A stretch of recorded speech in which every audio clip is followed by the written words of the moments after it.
Baik, bismillahirrahmanirrahim. Assalamualaikum warahmatullahi wabarakatuh. Selamat datang di CCTV Update. Pada kesempatan kali ini saya ingin berbagi kepada teman-teman semua bagaimana cara untuk mengatasi apabila saat kita mau mereset password di VR Dahwa kita dan kemudian kita scan QR code-nya, itu ada keterangan invalid QR code begitu ya. Oke, jadi sekarang kita akan coba masuk dulu ya. Nah, ini adalah tampilan awalnya ketika kita masuk, dan karena kita memang lupa gitu ya, jadi kita nggak bisa masuk melalui ini. Biasanya kita akan beralih ke password pun juga misalkan kita udah nggak ingat lagi gitu ya. Jadi di sini ada keterangan salah ya. Terus kemudian kita coba untuk lupa kata sandi ya, diklik lupa kata sandi, kemudian kita klik OK atau baik.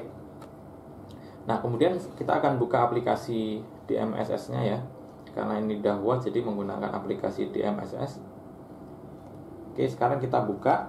Dan kemudian untuk reset password itu biasanya ada di menu saya ya, atau menu Mi.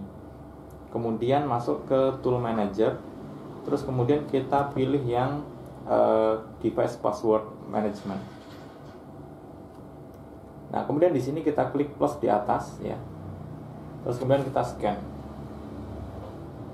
Nah, ini kalau misalkan kita scan, di situ ada keterangannya invalid QR code ya. Jadi hal ini, kalau misalkan seperti ini, berarti ini tidak bisa mengirim ke email yang sudah terdaftar di bawah itu ya. Jadi nggak bisa terkirim. Nah, oke, sekarang kita akan kembali lagi ke DVR-nya. Nah, lalu bagaimana cara untuk mengatasi masalah hal ini ya? Jadi untuk mengatasi hal ini tuh seperti apa begitu? Jadi cara pertama, kalau misalkan teman-teman mendapati masalah seperti ini, teman-teman bisa cek di sini ya, diatur ulang ini atau recovery ini. Biasanya saat kita pertama kali menambahkan DVR itu ada pertanyaan keamanan ya. Kita sudah membuat pertanyaan keamanan. Selanjutnya kita tinggal jawab saja ya. Kita tinggal jawab. Terus kemudian seperti ini contohnya. Nah, terus kemudian kita klik lanjut.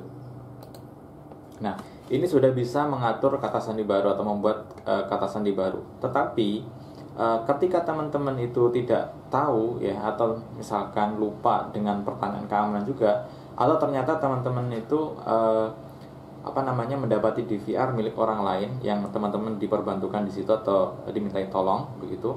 Nah, tentu saja hal ini tidak akan bisa terjadi begitu. Lalu solusinya bagaimana? Nah, nanti teman-teman bagi yang mendapati hal semacam tadi ya, ini misalkan nih saya batalin aja, kemudian mendapati yang di sini invalid QR code. Nah, teman-teman bisa hubungi nomor yang ada di bawah ini ya, atau misalkan cek di deskripsi ya. Nanti teman-teman bisa menggunakan jasa bantuan di link tersebut begitu. Tetapi ketika teman-teman tadi punya opsi yang ini, pertanyaan keamanan, maka teman-teman cukup menggunakan pertanyaan keamanan. Tapi kalau misalkan pertanyaan keamanan juga udah dicoba, kemudian email nggak bisa begitu ya. Nah, teman-teman bisa menggunakan jasa kami, atau juga teman-teman bisa menghubungi toko di mana teman-teman itu membeli DVR tersebut, atau kalau teman-teman punya channel ke service center, teman-teman bisa hubungi service center begitu ya. Nah, seperti itu teman-teman ya, bagaimana cara untuk mengatasi apabila saat kita scan untuk atur ulang sandi itu ada keterangan invalid QR code. Baik teman-teman, semoga videonya bermanfaat. Jangan lupa untuk subscribe bagi yang belum, kemudian like videonya, dan bagikan ke seluruh media sosial teman-teman semuanya. Sampai jumpa di video-video selanjutnya. Saya akhiri. Assalamualaikum warahmatullahi wabarakatuh.